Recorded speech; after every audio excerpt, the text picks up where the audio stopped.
Anak Tuhan, buat orang percaya, buat dunia, buat semua orang yang mau dan hendak diselamatkan oleh Tuhan. Keselamatan itu hanya datangnya dari Yesus. Nah, kalau Yesus tidak bangkit dari antara orang mati, maka sia-sialah kepercayaan kita, sia-sialah iman kita. Kenapa sia-sia, saudara yang kukasihi? Karena manusia akan mati begitu saja. Tetapi Yesus memberikan satu pengharapan bahwa ketika dia bangkit mengalahkan maut itu, dia bangkit dari antara orang mati, memberikan satu kepastian bagi setiap orang percaya, bagi setiap anak-anak Tuhan yang beriman, yang takut akan dia juga diselamatkan dan memberikan jaminan bahwa saudaraku yang kukasihi di dalam Tuhan, di akhir hidup kita, saudaraku yang kukasihi, ada satu kemenangan, yaitu hidup bersama dengan Yesus. Dia yang menebus kita, dia yang mengalahkan maut. Maka saudara yang kukasihi di dalam Tuhan, tubuh binasa ini, tubuh kemah sementara ini adalah saudaraku yang kukasihi di dalam Tuhan, kemah yang dipakai oleh Tuhan untuk memuliakan nama Tuhan. Nah, oleh karena itu saudaraku yang kukasihi, kalau tubuh kita ini adalah kemah sementara, bait Allah, di mana roh Allah bersemayam, tapi dia harus kembali kepada tanah. Tubuh Kristus itu adalah, saudaraku yang kukasihi, tubuh sementara. Dia mati, dikuburkan, dan pada hari ketiga dia bangkit dari antara orang mati. Artinya saudaraku yang kukasihi, roh Allah, roh yang diam di dalam Yesus itu, itulah yang ingin kita raih, itulah yang ingin menjadi, saudaraku yang kukasihi, idola bagi kita. Bagaimana kita bisa dapat hidup seperti Yesus ini, bisa mengalahkan kematian itu dan bangkit dari antara orang mati, karena ada roh Allah. Ketika roh itu menyatu kembali kepada tubuh Yesus, maka dia bangkit sebagai bagian yang utuh, sebagai manusia Yesus. Nah, saudaraku yang kukasihi di dalam Tuhan, sama seperti kalau saudara pernah melihat biji mangga ditanam, kadang-kadang kita bingung. Kita kan menanam bijinya itu dengan bungkusnya, kita letakkan di tanah, maka keluar tunggulnya.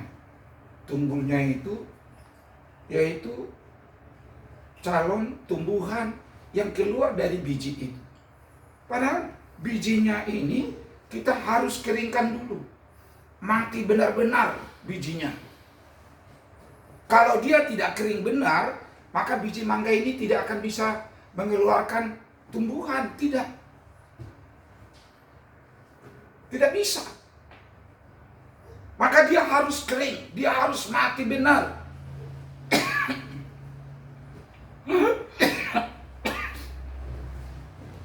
Ketika kita perhatikan, ketika tumbuhan mangga itu keluar dari dalam, maka yang terjadi apa? Itu kulitnya terbuang. Ya, terkelupas. Dan buah mangganya itu kembali ke tanah. Yang tumbuh adalah calon pohon mangga. Sama dengan kita anak-anak Tuhan. Jika rohani kita ini adalah rohani yang berasal dari Tuhan, yang hidup di dalam Tuhan, maka saudaraku yang kukasihi di dalam Tuhan, tubuh kita ini akan kembali kepada tanah,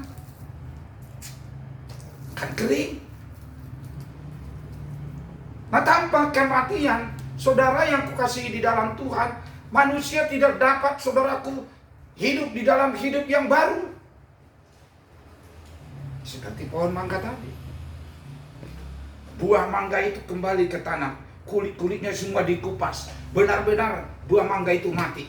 Baru dari dalamnya tumbuh satu tumbuhan yang baru. Sama dengan kita anak-anak Tuhan, saudaraku yang kukasihi di dalam Tuhan. Kalau kita tidak mematikan, saudaraku, tubuh duniawi kita, harus bisa mematikan tubuh duniawi kita ini, artinya keinginan daging daripada dunia ini, daripada tubuh ini, harus bisa dimatikan. Harus bisa dimatikan. Dengan apa? Dengan kuasa Yesus. Dengan kuasa Yesus, daging yang luar ini, saudaraku yang kukasihi di dalam Tuhan, bisa terpelihara hidup di dalam segala kekudusan Allah. Karena tubuh kita itu adalah bait Allah, tempat bersemayam Allah, maka tubuh kita ini, saudaraku, dikupas habis segala, saudaraku, keduniawian. Harus kita tinggalkan itu semua.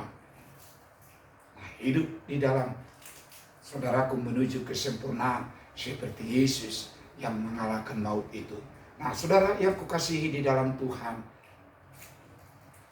dalam perjalanan kehidupan manusia, anak-anak Tuhan, seringkali kita mengalami sakit penyakit. Banyak percobaan yang kita alami, banyak penggodaan yang kita alami. Sama seperti pohon mangga tadi.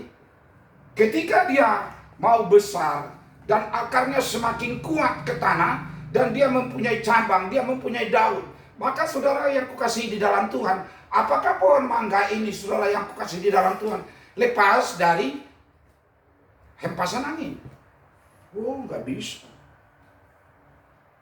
Dia tidak lepas dari, saudaraku, goncangan-goncangan angin.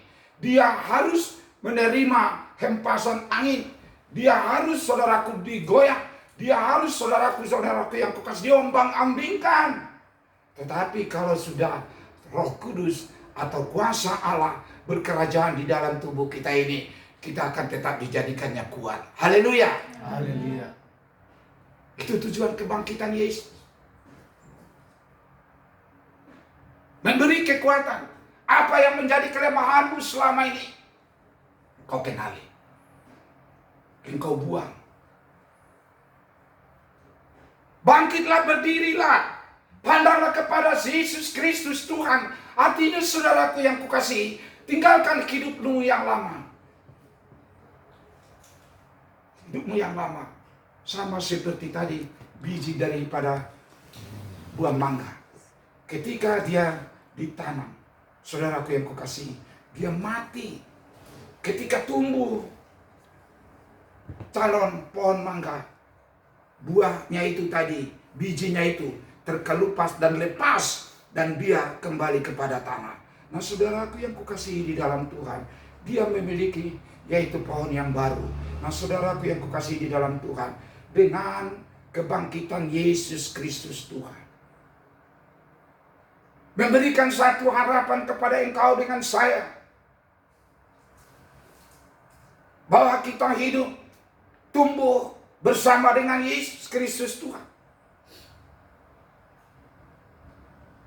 Oleh karena itu, saudaraku yang kukasihi di dalam Tuhan, bagaimanakah Allah merawat biji atau pohon mangga yang baru bertumbuh ini? Allah harus mengenal engkau. Sama seperti kita mengenal pohon mangga yang kita tanam.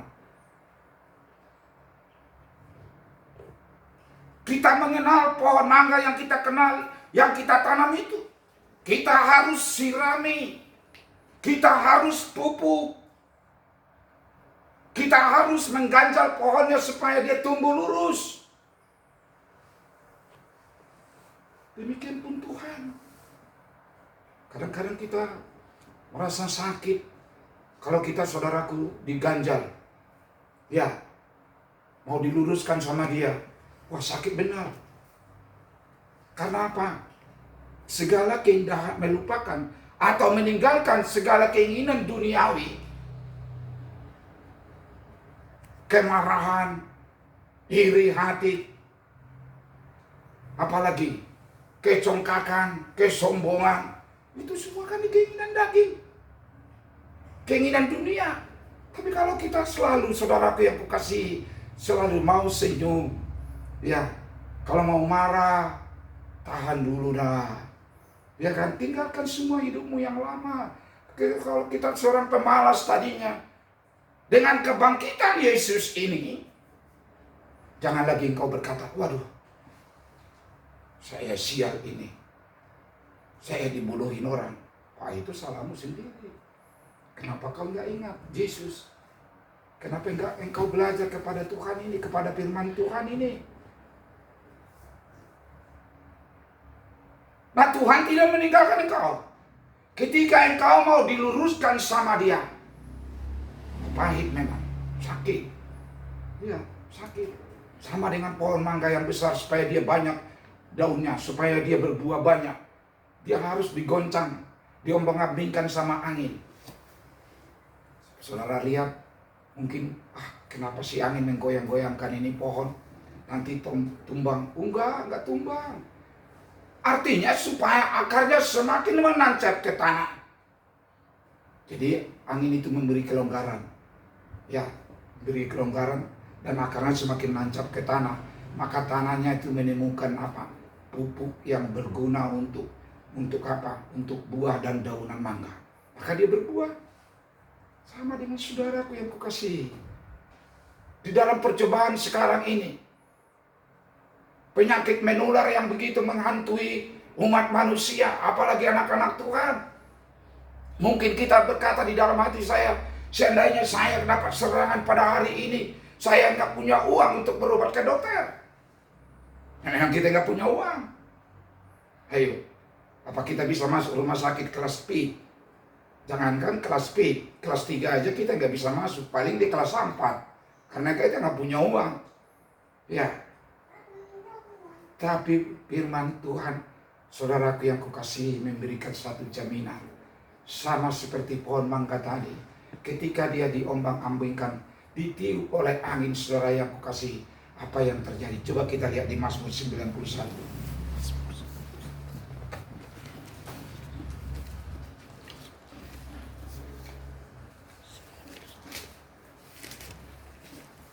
Mazmur 91 ayatnya yang ke 14 sampai dengan 16. Demikian firman Tuhan. Sungguh hatinya melekat kepadaku, maka aku akan meluputkannya. Aku akan membentenginya, sebab ia mengenal namaku. Bila ia berseru kepadaku, aku akan menjawab. Aku akan menyertai dia dalam kesesakan. Aku akan meluputkannya dan memuliakannya. Dengan panjang umur akan kukenyangkan dia dan akan kuperlihatkan kepadanya keselamatan daripadaku. Haleluya. Artinya saudara, sama seperti kita. Kita kan yang mengenal pohon mangga kita. Ini pohon mangga jenisnya apa ini? Harum manis. Harum manis apa lagi? Harum manis apa? Harum manis biasa? Apa harum manis madu? Macam-macam lagi jenisnya.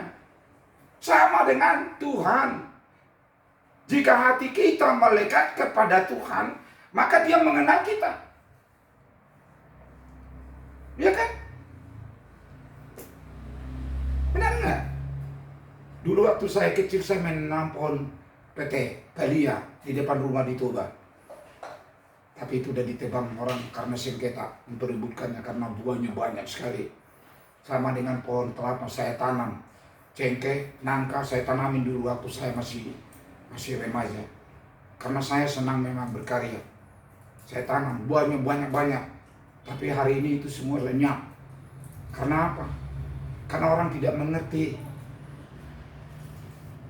Banyak orang tidak mengerti hidup ini, saudara yang kukasihi di dalam Tuhan. Banyak orang tidak mengerti hidupnya. Jadi dijalanin aja tetap hidupnya yang jahat. Ya. Udah kencang begitu angin mengombang-ambingkan hidupnya, masih dia berjalan terus dengan angin itu. Kenapa kita tidak berteduh kepada Yesus? Dalam firman Tuhan ini dikatakan, bila ia berseru kepadaku, aku akan menjawab. Aku akan menyertai dia dalam kesesakan. Aku akan mendapatkannya dan aku akan meluputkannya dan memuliakannya. Jadi Tuhan yang meluputkan kita. Coba dalam situasi seperti ini, coba kita tanya hati kita masing-masing. Kalau saya seandainya penyakit menular ini menghinggapi hidup saya, tubuh saya ini. Aduh, saya nggak punya uang ke PIP, rumah sakit PIP dah. Paling saya ditempatkan di kelas 4, yaitu di kaki 5, gang-gang rumah sakit itu. Ya kan?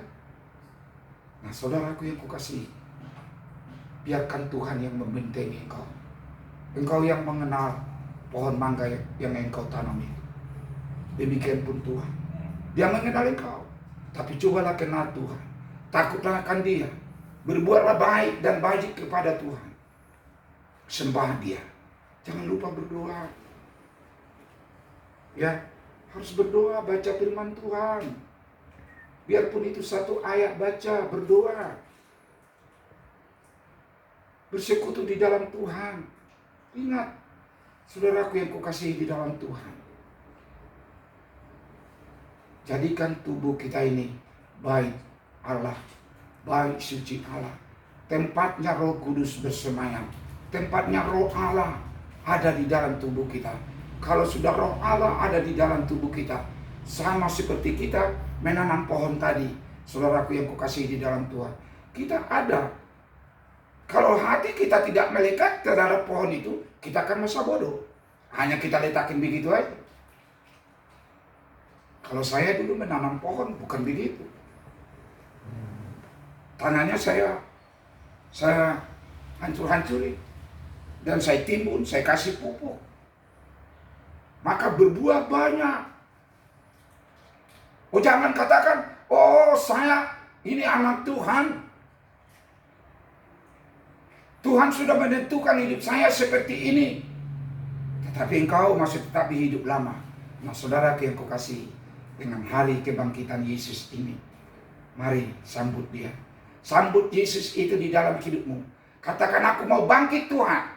Aku mau hidup di dalam hidup yang baru Tuhan. Saya akan tinggalkan hidup saya yang lama. Yang lama biarlah berlalu. Dan aku mau hidup di dalam hidup yang baru. Kita baca di Filipi 3.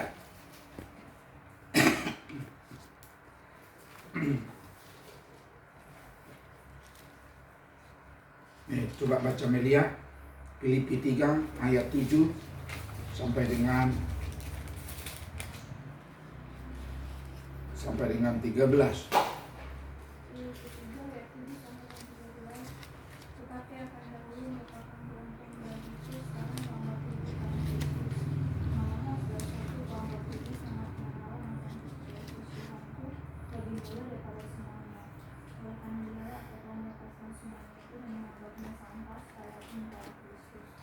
Dan berada dalam Dia bukan dengan kebenaranku sendiri karena mentaati kebenaran, melainkan dengan kebenaran karena kepercayaan pada Kristus, yaitu kebenaran yang Allah menganugerahkan berdasarkan kepercayaan. Dan kehendaki Ia mengenal Dia dan kuasa kebangkitannya dan bersekutu dalam penderitaannya, dengan aku menjadi serupa dengan Dia dalam kematiannya, supaya aku akhirnya beroleh kebangkitan dari antara orang mati. Bukan seolah-olah aku telah mengetahui hal ini atau telah sempurna, melainkan aku mengejarnya kalau aku dapat juga menangkapnya. Karena aku pun telah ditangkap oleh Kristus Yesus. Saudara-saudara, aku sendiri tidak menganggap bahwa aku telah menangkapnya. Tapi ini yang kulakukan, aku melupakan apa yang telah di belakangku dan mengarahkan diri kepada apa yang di hadapanku. Haleluya. Yang ku kehendaki ialah mengenal Dia dan kuasa kebangkitannya. Ini Rasul Paulus, dia seorang rasul. Dia berusaha mengenal Yesus itu dengan kuasa kebangkitannya. Kenapa Yesus ini bisa bangkit? Roh yang daripada Allah kembali kepada tubuhnya. Maka dia menjadi manusia baru. Nah, saudaraku yang kukasihi di dalam Tuhan, jikalau rohmu selama ini tidak menentu kemana perginya, oleh karena kita masih mau malas, ya, suka membantah, tidak mau mendengar nasihat, jadi roh itu pergi meninggalkan tubuhmu, meninggalkan roh. Jadinya tubuhmu itu lemah saja terus, ketakutan aja terus, bodoh terus. Lama-lama apa? Jadi miskin. Kalau sudah jadi miskin, makan pun nggak bisa, nanti ya susah. Iya kan? Karena nggak berkarya. Tuhan inginkan engkau berkarya, berbuat sesuatu. Di ayat firman Tuhan tadi yang di Korintus itu dikatakan, saudaraku yang kukasihi di dalam Tuhan apa? Karena itu saudara-saudaraku yang terkasih, berdirilah teguh, jangan goyah, dan giatlah selalu dalam pekerjaan Tuhan.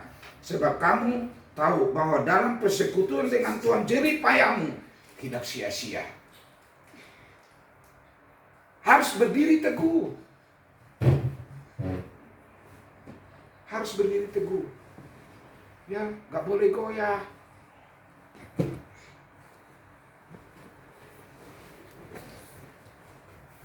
Kalau kita goyah melihat situasi sekarang ini, waduh, coba bayangin. Berapa bulan kita tidak beraktivitas. Ini katanya sampai tanggal 21. Ya, sampai tanggal 21. Kita belum tahu tentu tanggal 21. Jangan-jangan nanti sampai bulan Mei. Ya, nah, kalau kita tidak berdiri teguh di dalam Kristus Yesus yang sudah mengalahkan maut itu, saudara yang kukasihi, apakah yang dapat kita perbuat? Oleh karena itu dikatakan di dalam Filipi tadi, di dalam Filipi ini, lupakan apa yang telah di belakangmu, arahkan dirimu kepada siapa? Kepada apa yang di hadapanmu.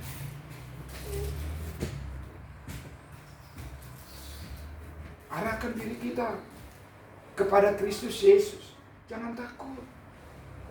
Karena Dia menjamin, Dia mencukup, Dia akan memberikan apa yang kita perlukan seperti nyanyian kita tadi.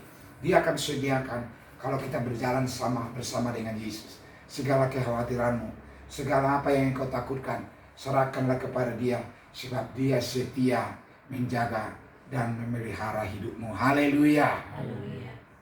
Ya, kita doakan bangsa ini, kita doakan saudara-saudara kita yang ada di Indonesia ini beroleh selamat semuanya, sehingga kita dapat akan bangkit kembali sebagaimana dikatakan dalam firman Tuhan ini, yang kukehendaki ialah mengenal Dia dan kuasa kebangkitannya dan persekutuan dalam penderitanya, di mana aku menjadi serupa dengan Dia dalam kematiannya.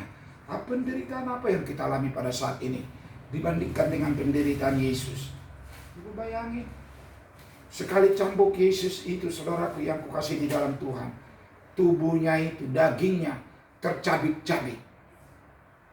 Sampai orang Romawi yang menyambuknya itu mengelak mukanya, wajahnya, karena tercampak dari daging daripada Yesus yang dicambuknya. Sampai dia giniin. Karena apa, saudaraku yang kukasih?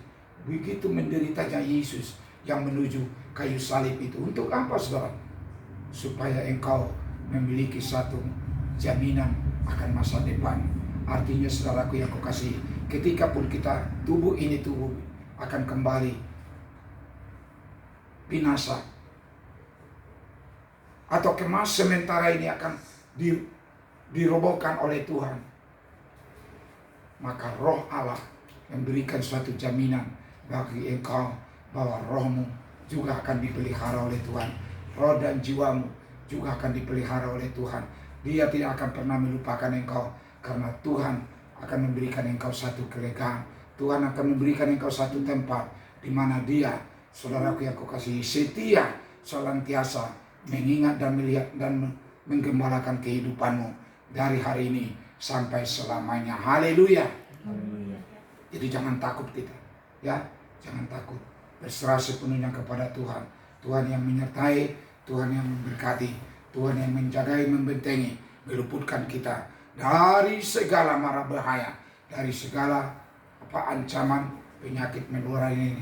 Karena itu adalah janji Tuhan di dalam Mazmur tadi, bahwa Dia setia memelihara, menjaga, membentengi, memagari, meluputkan kita, serta memuliakan kita. Artinya dijadikan kita menjadi umat pemenang. Saudara aku yang kukasihi di dalam Tuhan, kiranya firman Tuhan yang singkat ini memberikan engkau kekuatan, memberikan engkau satu jaminan bahwa ketika tubuh kita ini, tubuh binasa ini, kembali ke tanah. Tuhan memberikan suatu kemenangan bahwa sengat dosa sudah dikalahkan oleh Dia, bahwa maut sudah dikalahkan oleh Tuhan. Dia menjadikan kita menjadi umat pemenang karena roh kita selalu Dia pelihara, selalu dijaga, jiwa dan rohmu selalu dipimpin oleh Roh Allah. Maka engkau tidak perlu menakutkan seganas apapun penyakit sampar, penyakit menular yang sekarang mengelilingi dunia ini. Tetapi kalau kita hidup di dalam Tuhan, Tuhan akan menjaga tubuhmu, menjaga jiwamu, menjaga rohmu, karena Dia setia sampai Dia mati di atas kayu salib. Haleluya. Saya undang kita bangkit berdiri.